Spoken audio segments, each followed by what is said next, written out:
the lesson I learned from ISOM class that not only touched my heart but also delivered us. நாங்கள் ஐஎஸ்ஓமில் கற்றுக்கொண்ட காரியங்கள் எங்களுடைய மனதை தொட்டது மட்டுமல்ல, எங்களுக்கு சில காரியங்களிலிருந்து எங்களுக்கு விடுதலையும் கொடுத்தது. In the session, Essence of the Gospel, we learned about how to inherit everything Jesus did on the cross 2000 years ago. 2000 ஆண்டுகளுக்கு முன்பு இயேசு கிறிஸ்து சிலுவையில் செய்ததை நாம் எப்படி சுதந்திரித்துக் கொள்ள வேண்டும் என்பதை பற்றி நாங்கள் கற்றுக்கொண்டோம். Colossians 2:15 says, He cancelled the record of the charges against us and took it away by nailing it to the cross. In this way, He disarmed the spiritual rulers and authorities. He shamed them publicly by His victory over them on the cross.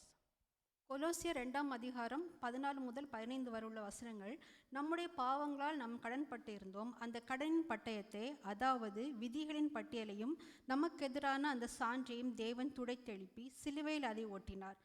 அவர் ஆளும் வல்லமைகளிடமிருந்தும் அதிகாரங்களிடம் இருந்தும் அவற்றின் வல்லமைகளை களைந்து சிலுவையினால் அவற்றின் மேல் வெற்றி கொண்டு அவற்றை பகிரங்க காட்சி பொருளாக்கினார். Amen. It talks about what Jesus did on the cross 2000 years ago. இந்த வசனம் 2000 வருஷத்துக்கு முன்பாக இயேசு கிறிஸ்து சிலுவையில் செய்ததை பற்றி கூறுகிறது. To understand this deeper, we had to look at the Roman history as shown in the picture.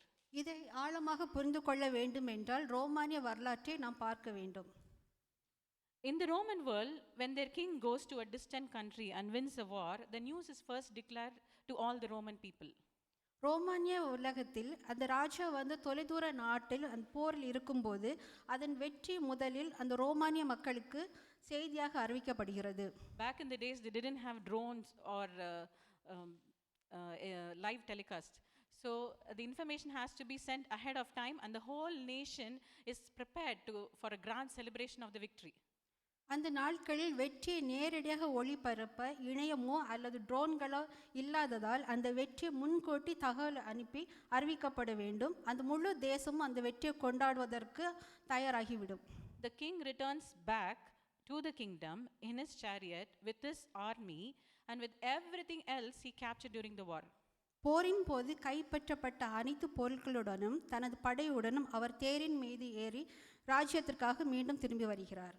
And in order to prove his victory and the enemy's defeat, he brings his enemy troops in chains from the highest of the ranks to the lowest of them in a parade. தனது வெற்றியையும் எதிரியின் தோல்வியையும் நிரூபிக்கும் வண்ணமாக உயர்ந்த பதவி முதல் கீழ் வரை உள்ளவர்களை சங்கிலியால் பிணைக்கப்பட்டு அணிவகுப்பில் அவர்கள் அழைத்து வருகிறார்கள். Even the animals will be brought in cages and incense will be burnt throughout the parade, symbolizing the victory. This is called a triumphal procession. விலங்குகள் கூட கூண்டில் கொண்டு வரப்படுகின்றன. வெற்றியை குறிக்கிற வகையில் அணிவகுப்பு முழுவதும் தூபவர்க்கம் எரிக்கப்படுகிறது. இது வெற்றியின் ஊர்வலம் என்று அழைக்கப்படுகிறது. The whole nation watches the parade and hails the king for his bravery and power and praises him for everything he did on the war. It's a national party to honor the king. முழு தேசமும் அந்த அணிவகுப்பை பார்த்து ராஜாவின் துணிச்சலும் மற்றும் போரின் போது அவர் செய்த அவருடைய வல்லமையும் குறித்து அவரை பாராட்டுகிறது. இது ராஜாவை கௌரவிக்கும் ஒரு காட்சியாக அமைகிறது. Now victory and triumph are two different things. இப்போது வெற்றியும் வெற்றி பாவனிக்கும் இரண்டு வேறுபாடுகள் உள்ளன. Victory happens in a battlefield, there will be bloodshed and it happens at a particular time period. Just like Jesus died on the cross 2000 years ago, he shed his blood and defeated the enemy. That is victory. It's a one-time event. வெற்றி ஒரு போர்க்களத்தில் நடக்கும், இரத்தம் சிந்தப்படுகிறது. அந்த இடத்தில் ஒரு காலகட்டத்திற்கு மட்டுமே அது நடைபெறுகிறது. இயேசு 2000 வருஷங்களுக்கு முன்பு வலியினாலும் வேதனாலும் சிலுவையில் மரித்தார். அவர் தனது இரத்தத்தை சிந்தி எதிரியை தோற்கடித்தார். இது வெற்றி. இது ஒரு முறை மட்டுமே நடக்கும். Triumph is a great celebration of that victory. It's a victory party. It can be done multiple times long after the victory. In other words, every time we celebrate the victory, we are triumphing and honoring the king. வெற்றி பவனி அல்லது வெற்றி கம்பீரம் என்பது வெற்றிக்கு பிறகு பல முறை செய்யப்படுகிறது. ஒவ்வொரு முறையும் அந்த இயேசு கிறிஸ்துவின் ஜெயத்தை நம்முடைய உரிமையாக நாம் கொண்டாடுகிறோம். அப்படி நாம் கம்பீரிக்கும் போது நம்முடைய ராஜாவாய் இயேசு கிறிஸ்துவை நாம் கனப்படுத்துகிறோம். Now in Christ's triumphal procession, as in Colossians 2 verse 15, Jesus is the king who won. He is coming back to his kingdom, to the Father. கொலோசியர் 2:15 சொல்லப்பட்டது போல இயேசு கிறிஸ்து வெற்றி ஊர்வலத்தில் வெற்றி பெற்ற ராஜாவாக வருகிறார். அவர் தனது ராஜ்யத்திற்கும் தன்னுடைய பிதாவிடத்திற்கும் அவர் திரும்பி வருகிறார். Satan and his troops, all the principalities, power, the evil spirits, they're all defeated and stripped of their powers, and they're lined up in that procession. சாத்தானும் அவனுடைய சேனைகளும் அதிகாரங்களும் வல்லமைகளும் தோற்கடிக்கப்படுகிறது. அவருடைய சக்தி அனைத்தும் பறிக்கப்படுகிறது. சாத்தானுடைய வல்லமைகள் யாவும் அவமானப்படுத்தும்படியாக அந்த ஊர்வலத்தில் சங்கிலியால் அழைத்து வரப்படுகின்றனர். In this picture, Christ is in that chariot, and Satan and the enemy troops are in the procession. If you can see in the front. இந்த பிக்சர்ல வந்து இது கிறிஸ்துவின் வெற்றி பவனி. இந்த சேரியட்ல ஜீசஸ் இஸ் த கிங், அவர் வராரு. அப்புறம் பிசாசும் அவனோட எல்லா ட்ரூப்ஸும் இந்த முன்னாடி அந்த நீங்க பார்க்குறீங்களா அந்த மாதிரி முன்னாடி சங்கிலியெல்லாம் கட்டப்பட்டு வராங்க. இப்போ நீங்க சொல்லுங்க, சபை எங்க இருக்கு? சபை வந்து சைடில் எல்லாரும் அங்கே வேடிக்கை பார்த்துட்டு இருக்காங்களா, அங்கே இருக்குமா? இல்லைன்னா அங்கே ஒருத்தவங்க பால்கனிலேருந்து எட்டி பார்க்குறாங்களே, ஒருவேளை அங்கே இருக்குமா? சபை எங்கே இருக்கு? பவனியில் இருக்கு. ஆமென். 2 Corinthians 2:14 says, "But thanks be to God who always leads us in Christ's triumphal procession." 2 Corinthians 2:15 கிறிஸ்துவுக்குள் எப்பொழுதும் எங்களை வெற்றி சிறக்க பண்ண தேவனுக்கு ஸ்தோத்திரம் என்று அறிவிக்கப்படுகிறது. It means that we are in that procession with Christ. அதாவது நாம் கிறிஸ்துவுடன் அந்த ஊர்வலத்தில் இருக்கிறோம். ஆனால் நாம் எங்கே இருக்கிறோம்? முன்பா பின்பா? Jesus is the head. If church is the body, if head is in the chariot, then body is also in the chariot. கிறிஸ்து தலை, சபை சரீரமாகிய சபையும் இருக்கிறது. சபையாகிய கிறிஸ்து ரதத்தில் இருக்கும்போது சரீரமாகிய நாம் எங்கே இருக்கிறோம்? நம்மளும் ரதத்தில் இருக்கோம். ஆமென். I didn't win the victory, but because I'm united with Christ, that victory is my victory. நான் வெற்றி கொள்ளவில்லை, ஆனால் நான் கிறிஸ்துவோடு இணைக்கப்பட்டு இருப்பதால் அந்த வெற்றி என்னுடைய வெற்றி. Because I didn't win it, I cannot lose it also. நான் அதை வெல்லவில்லை, அதனால் நான் இழக்கவும் முடியாது. Then what can I do? I can celebrate. அதனால் நான் என்ன செய்ய முடியும்? அதை நான் கொண்டாட வேண்டும். What do I celebrate? I celebrate everything Jesus did and everything he has captured or earned through the victory for me.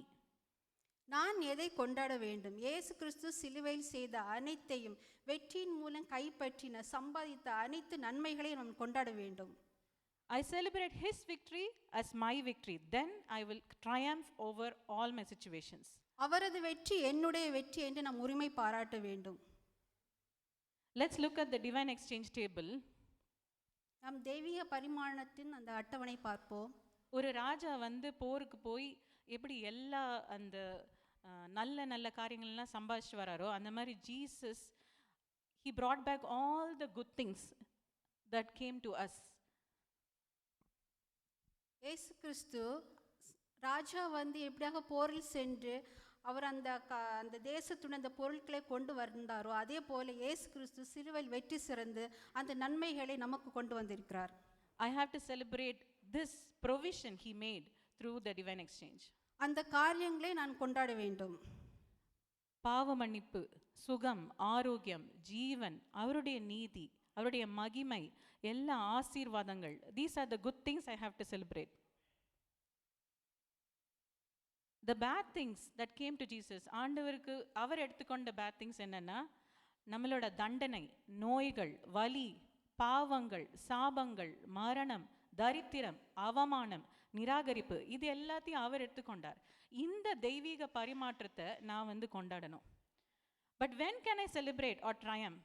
Like I said earlier, it can be done multiple times. Bible says in 2 Corinthians 2:14 that we triumph always. நான் எப்போது கொண்டாடலாம் அல்லது எப்போது நாம் வெற்றி சிறக்கலாம்? நான் முன்பு சொன்னது போல எப்பொழுதும் அதை கொண்டாடலாம். But Satan's tactic is to take us from the chariot, which is the place of triumph, to the sidewalk, disconnecting us from that victory. ஆனால் சத்ருவின் தந்திரம் என்னவென்றால் வெற்றியின் இடமாகிய அந்த ரதத்திலிருந்து நம்மளை இழுத்து விட வேண்டும். இழுத்து நம்மை அந்த நடைபாதையில் நம்மை அழைத்து வர வேண்டும் என்பதுதான் சத்துருவின் தந்திரம். In the sidewalk, we look at Christ's victory from a distance. We cannot enjoy or experience it as our own. We might even rejoice for Christ, but not consider it as our own victory. நடைபாதையில் நாம் கிறிஸ்துவின் வெற்றி தூரத்தில் இருந்து பார்க்கிறோம். அதை நாம் அனுபவிக்கவோ உணரவோ முடியாது. நாம் கிறிஸ்துவுக்குள்ளாக நாம் மகிழ்ச்சி அடையலாம், ஆனால் அதை நாம் சொந்தமான வெற்றியாக கருத முடியாது. That's why we have to resist the enemy aggressively. We must stop saying the enemy is attacking. When the enemy is attacking, we must remember our position. We are in the chariot, and the Satan and his troops are chained and are powerless, doomed to be destroyed. அதனால் தான் நாம் சத்துருக்கு எதிர்த்து நிற்க வேண்டும். எதிரி தாக்குகிறான் என்று சொல்வதை நாம் தவிர்க்க வேண்டும். அவன் தாக்கும்போது நம்முடைய ஸ்தானம் என்னவென்று நாம் நினைவில் கொள்ள வேண்டும். Practically speaking, how do I know that I'm in the sidewalk? நடைமுறையில் நாம் என்ன செய்ய வேண்டும் என்று எப்படி பார்ப்பது? நான் அந்த சைடில் நின்று வேடிக்கை பார்க்குறேன் கிறிஸ்துவின் வெற்றியன் எப்படி நம்ம ப்ராக்டிக்கலி எப்படி புரிஞ்சுக்கிறது? When I beg God for things that He has done, provided for me 2000 years ago, when I ask Jesus, please heal me, please provide for me, take care of my financial needs, then I know I'm in the sidewalk.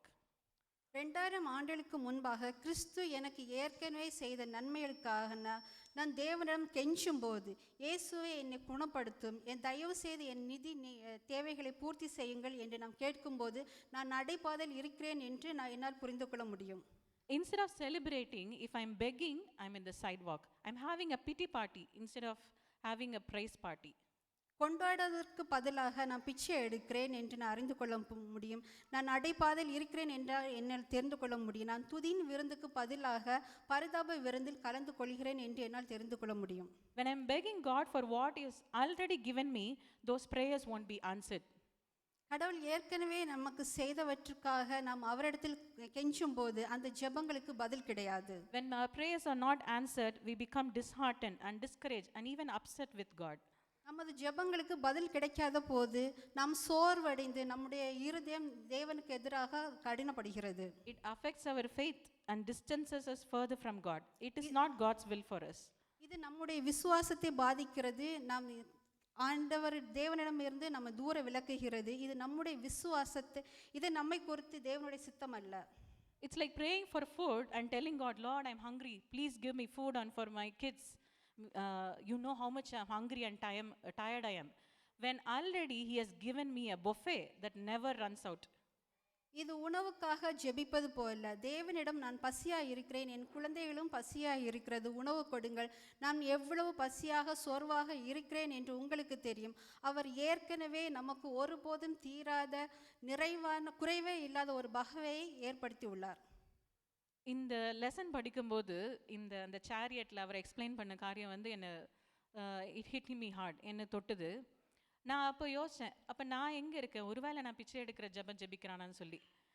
அப்போ எனக்கு ஆண்டவர் காமிச்ச ஒரு விஷயம், எங்களுக்கு வந்து ஒரு ரொம்ப நாளாக ஒரு ப்ராப்ளம் இருக்குது, க்ரானிக் ப்ராப்ளம்னு சொல்லலாம். அதுக்கு நான் நிறைய தடவை ஜெபிச்சிருக்கேன். அப்போது முன்னாடி ஒரு நாள் ஒரு சிஸ்டர் சொன்னாங்க, அதே கிட்டத்தட்ட அதே ப்ராப்ளம் இருக்கும்போது நான் ரொம்ப அழுதேன். உடனே எனக்கு வந்து என் சூழ்நிலையே மாறிடுச்சு, ஆண்டவர் எல்லாத்தையும் மாற்றிட்டாரு. அப்போ நான் யோசித்தேன், நானும் அழுதுருக்கேனே, நிறைய தடவை அழுதுருக்கேன், சரி ஒரு நாள் அந்த ப்ராப்ளம் நமக்கு சரியாகும். அப்புறம் இன்னொரு சிஸ்டர் வந்து என்னை என்கரேஜ் பண்ணாங்க, நான் ஒரு வாரம் ஜெபித்தேன், நீயும் இந்த மாதிரி ஜெபி, உனக்கு வந்து இந்த பிரச்சனை சால்வ் ஆகும்னு சொல்லிட்டு. நான் நினச்சேன், ஆண்டவரே எனக்கு ஒரு வாரம் திருப்பியும் ஜெபிக்கிறதுக்கு வந்து எனக்கு தெம்பில்லை. ஏன்னா பிச்சை எடுக்கும்போது அப்படி தான் இருக்கும், நமக்கு தெம்பு இருக்காது திருப்பி போய் பிச்சை எடுக்கிறதுக்கு. ஸோ எனக்கு அது பண்ண தெம்பில்லை. அப்போ இந்த கிளாஸ்க்கு வர்றது கொஞ்ச நாள் முன்னாடி நான் வந்து ஒரு 2016 என்னோட ப்ரேயர் புக்கில் அதே ஜெபத்தை எழுதி வச்சுருந்தேன். இது 2025. அப்போ நினச்சேன், ஆண்டவரே எவ்வளோ நாள் அழுவுறது, எவ்வளோ நாள் ஜெபிக்கிறது, இன்னொன்று அழுணுமா அப்படின்னு நான் கேட்டேன். That's an insult to God. அந்த கிளாஸ் முடிஞ்சதுக்கு அப்புறம் தான் நான் நினச்சேன், அதுதான் அந்த விஷயத்தில் நான் பிச்சை எடுத்துட்டு இருக்கேன்னு சொல்லிட்டு. இந்த நெக்ஸ்ட் டே நான் ஆண்டவர் துதிக்க ஆரம்பித்தேன். ஆண்டவரே இந்த டிவைன் எக்ஸ்சேஞ்சுக்கு உமக்கு நன்றி, இந்த எல்லா ஆசீர்வாதங்களும் எனக்கு கொடுத்தீங்க நன்றி, எனக்கும் என் குடும்பத்துக்காகவும் என்னோட வம்சத்துக்காகவும் நான் அதை உரிமை கொண்டாடினேன். கொஞ்ச நேரத்தில் எனக்கு விடுதலை கிடைச்சது. ஏசு கிறிஸ்துவின் நாமத்தில் எல்லா ஸ்ட்ரெஸ், மன அழுத்தம், எல்லா பாரங்களும் ஏசு கிறிஸ்து நாமத்தில் போகணும்னு நான் கமெண்ட் பண்ண உடனே எனக்கு விடுதலை கிடைச்சது. ஹஸ்பண்ட் ஒர்க்கில் இருக்காங்க, அவங்களுக்கு விடுதலை கிடைச்சது. அன்னையிலேருந்து எங்கள் வாழ்க்கை சூழ்நிலை மாறிடுச்சு. எனக்கு ரொம்ப அதிசயமா இருந்துச்சு. என்னடா இவ்ளோ நாள் நம்ம ஏதோ நெறைய பண்ணோம்னு நெனச்சோம். ஆனா இப்படிங்கிறதுக்குள்ள சரியாயிடுச்சு. அவ்வளோதானா? இது தெரியாம நம்ம ஆண்டவர வந்து ரொம்ப கேள்வி கேட்டோமேன்னு சொல்லிட்டு. அப்ப ஆண்டவர் என்கிட்ட சொன்னாரு, "நீ பிச்சை எடுத்துட்டு நீ என்ன குற்றவாளியாக்குற?" நம்ம பிச்சை எடுக்கும்போது நம்ம ஆண்டவர குற்றப்படுத்துறோம். When we beg God, we are saying, "God, you didn't do enough. Do more." கெஞ்சும்போது தேவன் எனக்கு எதுவுமே செய்யவில்லை, போதுமானதை செய்யவில்லை என்று நாம் சொல்கிறோம். It's a sign of unbelief for at least two reasons. I don't believe that Jesus has already given or done everything, and I don't believe that it's for me. So I beg God to give more, to do more. But when we look at this, everything Christ did is for us. He did nothing for himself. All our needs, physical, mental, spiritual needs, are covered at the cross. It is enough. இது அவநம்பிக்கையின் 2 அறிகுறிகளாகும். இயேசு ஏற்கனவே கொடுத்திருக்கிறார் என்பதை நான் நம்பவில்லை, அது எனக்கானது என்று நான் நம்பவில்லை. எனவே நாம் தேவனிடம் அதிகம் கேட்கும்படி, அதிகம் செய்யும்படி நாம் கெஞ்சுகிறேன். சிலுவையில் கிறிஸ்து செய்த அனைத்தும் நமக்கானது. அவர் தனக்காக எதுவுமே செய்யவில்லை. நமது உடல், மனம், ஆத்ம தேவைகளுக்கான அனைத்தையும் அவர் பூர்த்தி செய்து விட்டார். அதுவே நமக்கு போதுமானது. God is not pleased with begging, because without faith it is impossible to please God. பிச்சை எடுப்பதில் தேவன் மகிழ்ச்சி அடைவதில்லை, ஏனென்றால் விசுவாசம் இல்லாமல் தேவனை பிரியப்படுத்துவது இயலாத காரியம். But praising God and giving thanks is an act of faith, a demonstration of trust in God and in his finished work. ஆனால் தேவனை துதித்து அவர் மீது நம்பிக்கை வைத்து அவர் சிலுவையில் முடிக்கப்பட்ட வேலையை நாம் துதிக்கும் போது அது விசுவாசத்தின் செயலாக இருக்கிறது. In Acts chapter 16, Paul and Silas were beaten and severely flogged. Both their legs and arms were chained. They were put in prison, but during the midnight hour, when the pain is at their peak, they began praising God so loudly that all the prisoners heard them. அப்போஸ்தலர் 16ஆம் அதிகாரத்தில் பவுலும் சிலாவும் கடுமையாக அடிக்கப்பட்டனர். 2 கால்களும் கைகளும் சங்கிலியால் பிணைக்கப்பட்டு பின்னர் சிறையில் அடைக்கப்பட்டனர். நள்ளிரவு நேரத்தில் வலியின் உச்சத்தில் இருந்தபோது அவர்கள் தேவனை மிகவும் சத்தமாக துதித்தார்கள். எல்லா கைதிகளும் அதை கேட்டார்கள். அவர்களுடைய துதியின் சத்தத்தினால் அந்த இடம் அதிர்ந்தது. கதவுகள் திறக்கப்பட்டன. அவர்களுடைய சங்கிலிகள் உடைக்கப்பட்டன. சிறை அதிகாரிகள் உள்ளே வந்து, நான் ரட்சிக்கப்பட என்ன செய்ய வேண்டும் என்று கேட்டனர். Amen. This is the power of triumph. இதுதான் வெற்றியின் வல்லமை. In the darkest of times, when there is pain and suffering, when there is nobody to encourage us, if we praise God, our chains will be broken. இருண்ட காலத்தில் வலியும் வேதனையில் நாம் இருக்கும்போது, நம்மை ஊக்குவிக்க யாருமே இல்லை, நாம் தனியாக இருக்கும்போது நம் கடவுளை துதித்த தேவனை துதித்தால் நம்முடைய சங்கிலிகள் எல்லாம் உடைக்கப்படும். Not only that, people around us will be saved. அது மட்டுமல்லாமல் நம்மை சுற்றி உள்ள மக்கள்கள் அனைவரும் ரட்சிக்கப்படுவார்கள். And all these blessings we will inherit. I don't know about you, if Jesus died to give us 10 things, I want all 10 things. இந்த ஆசீர்வாதங்கள் அனைத்தை நாம் சுதந்திரித்துக் கொள்வோம். உங்களை பற்றி எனக்கு தெரியாது. கிறிஸ்து மரித்ததால் எனக்கு கிடைக்கிற அந்த 10 ஆசீர்வாதங்களும் எனக்கு கண்டிப்பாக வேண்டும். How many of you want all the blessings and we want bless others also? Amen. உங்களில் எத்தனை பேருக்கு இந்த ஆசீர்வாதம் வேண்டும்? அந்த ஆசீர்வாதத்தின் மூலம் மற்றவர்களுக்கு நாம் ஆசீர்வாதமாக இருக்க வேண்டும். Let's see how to get there.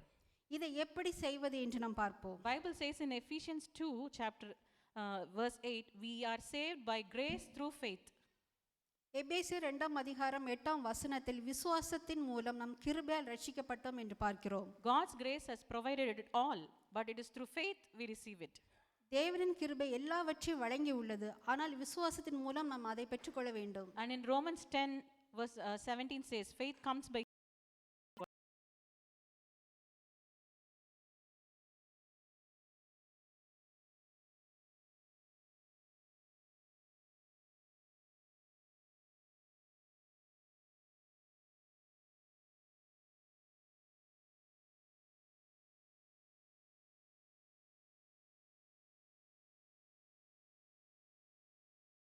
அதை தெரிந்து கொள்ள முடியாது.